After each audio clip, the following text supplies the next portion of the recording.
Africa Content TV.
إلا بالله العلي العظيم.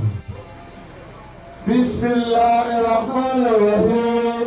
الحمد لله رب العالمين الرحمن الرحيم مالك يوم الدين إياك نعبد وإياك نستعين اهدنا صراط المستقيم صراط الذين أنعمت عليهم غير المغضوب عليهم ولا الضالين.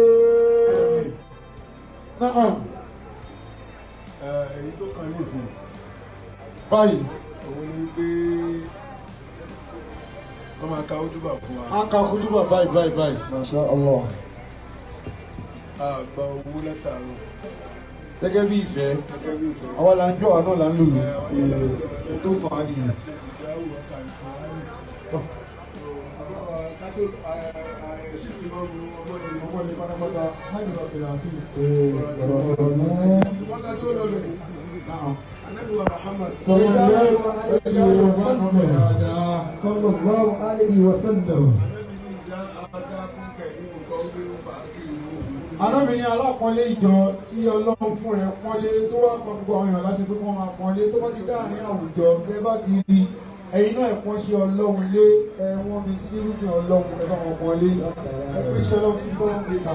Agbe tọ̀wọ̀tọ̀wọ̀ àtàpọ́nlé tàpọ́nlé àti abẹ́kí ìyá wa tí mo ní tọ̀wọ̀tọ̀wọ̀ dárúkọ alága wa sọ́làwátò láàyè àbẹ̀wò. Allahu akbar. Sálámù gbogbo ní Alaikum salaam wa rahmatullahi wa barakatuh. lára àwọn ọmọ òkú làwọn náà wà. Àwọn òkú náà wà. Masha Allah. Olùfẹ́ wákàtí ó kí lọ́dọ̀ wa lára àwọn ọmọ òkú. Wọ́n ní èyí òkè yóò dé orúkọ́pọ̀ wákàtí púpọ̀ ẹ̀ẹ́dẹ́gbẹ̀rún la fẹ́ sọ lọ́wọ́ ní yóò bàjẹ́ o. ìyá súnà wọ́tàsáì ìyá súnà owó wọ́tàsáì yìí ló dájú ìyẹn ló jẹ́ ọlọ́wọ́ ní yóò bàjẹ́. ọlọ́wọ́ jẹ́ sí pé ẹlẹ́dẹ̀gbọ́ Muhammad ó kí lára àwọn ọmọ òkú gbogbo ayé náà mọ̀ bọ́lá wa Ọlátúnjí Sàrùmí ẹni àwọn kan láwọn wọ́n jiyàn wọ́n láwọn mọ́ tó jí náà àti àwọn náà àti wọn Kùránì ni wọ́n wọlé. Mo kí búrọ́dà wa olólùfẹ́ alájú pàtàkì rẹ̀ búrọ́dà wa Muhammadu Saliu Babátúndé afàṣẹ láti ìlú Ìlọrin ẹ̀dẹ́gbẹ̀ẹ́ fara wọn lé láwọn èèyàn ní ìlú Ìlọrin tó wọ́n fẹ́ràn Pàṣọ púpọ̀. wọ́n á ṣe wọ́n nífẹ̀ẹ́ Pàṣọ pẹ̀lú ìfẹ́ tó so mọ́ Pàṣọ ìfẹ́ tó dànù kí o fẹ́yàn kó tó fẹ́ tó so mọ́ wọn. Mo kí búrọ́dà wa ní bí ìsìrókò akí àwọn náà tàpọ́nlé àwọn ènìyàn. Mo kí búrọ́dà wa kó sílé Olúwa dámi láre ilé ìfarahànlé kó sílé àwọn èèyàn pọ̀ tẹ́lá ní tẹ́lá dárúkọ ọmọ abẹ́dà sí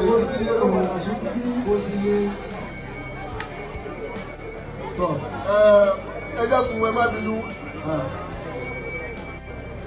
wàmínà gàbá wá ti àtọ àzìmà jáde ọkọ̀ ní tí ó sí òkùnkùn tuntun kí wọ́n máa kọ́kọ́rọ́ mọ̀ kan lé ní ọmọkọ́lá ìmọ̀kọ́lé. àwọn àǹtù yìí náà wàhálà bá ń. àbí kò máa yẹ̀yẹ́ ẹni tó lẹ́kọ̀ọ́ tó lọ́ pọ́nlé tó lọ́ yẹ tó lọ́ yẹ sí.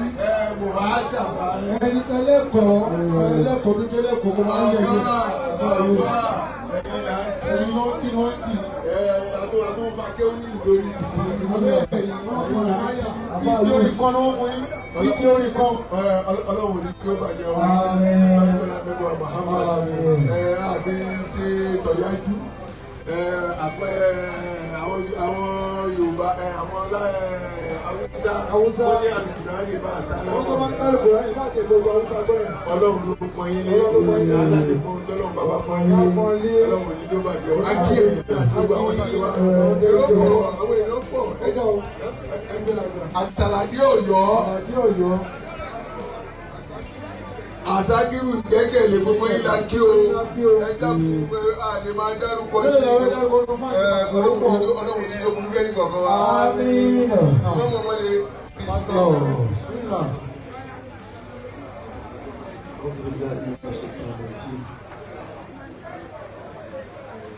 بسم الله الرحمن الرحيم الحمد لله رب العالمين الرحمن الرحيم مالك يوم الدين اللهم صل على سيدنا محمد صلى الله عليه وسلم وعلى آله وأصحابه وسلم آمين. Akí Ọlọ́run. Allahu Akbar. Bọ́lá sì máa lọ́dọ̀ yín nù ni. Allahu Akbar.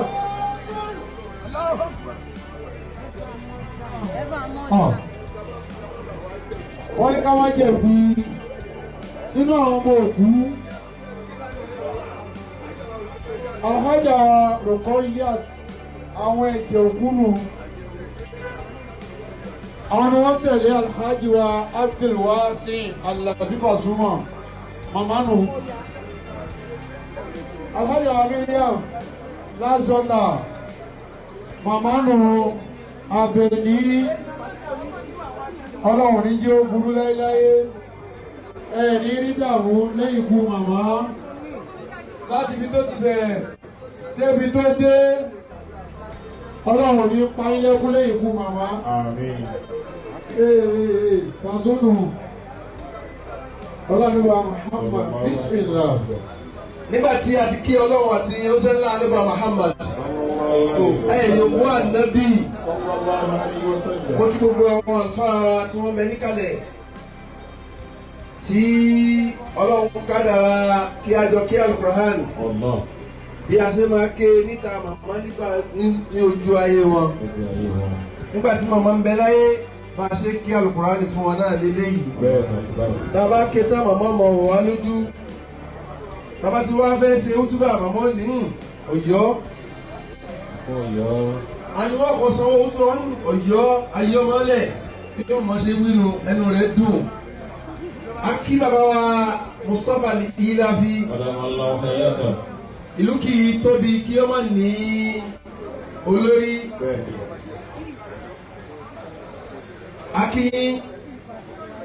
Akí alájà wa Habiba tí wọ́n jẹ́ ìyá wá sí látẹnu bàbá wa ní Ilafi tí wọ́n jẹ́ ìyàwó ọmọ òkú ìyá wá sí wọn ní ẹ̀fọ́ra wọn lé àwọn tí wọ́n rí ń bẹ lẹ́yìn wọn lẹ́yìn ìdààmúlẹ̀ jókòó sí. Bàbá ní Ilafi ní ẹ̀fọ́ra wọn lé ẹ̀bá gbọ́dọ̀ tóbi àwọn náà wọ́n rẹpísẹ́ǹtì Jíbọ́lá níkàlẹ̀ ara òní ni. Látọ̀rí bàbá wa ní Ilafi mo kí gbogbo àwọn àlùfáà tí wọ́n já ọ̀gá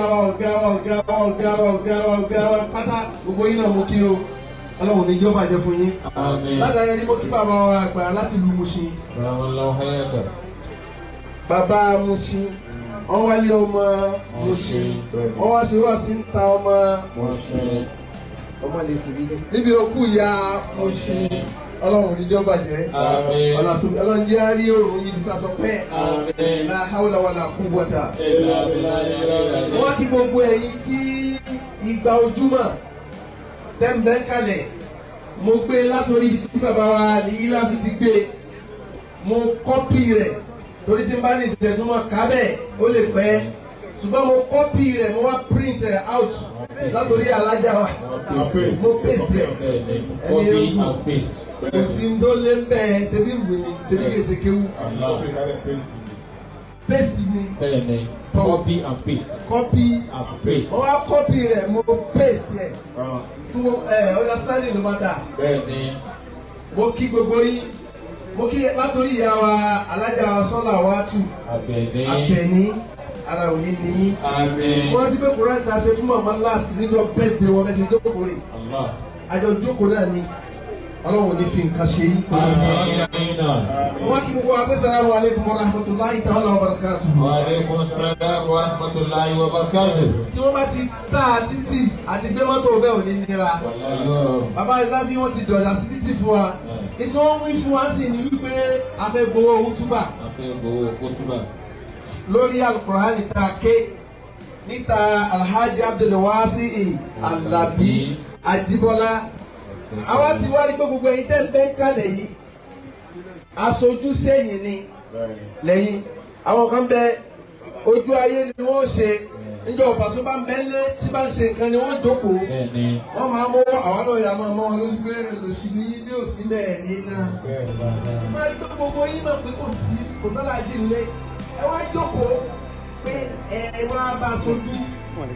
Ara ò ní ní ẹnì kọ̀ọ̀kan yín. Ọ̀tẹ̀ bá ń wá ọlọ́run ẹ̀ ní wá ọlọ́run sí. Náà Alájí Abdul Hafiz Yende. Ẹ̀yin náà lẹ́ẹ̀mọ̀ rẹpísẹ́ǹtì Alájí Abdul Wasi Alabi níkàlẹ̀. Ẹ̀yin náà ní 5 and 6. Náà Ọ̀túnọlá lọ́wọ́ Pàṣọ nìkan. Kọ́má di ariwo yóò gbórí Sùlẹ̀mánù. Wọ́n lórí Pàṣọ nìkan. Afẹ́bà 500.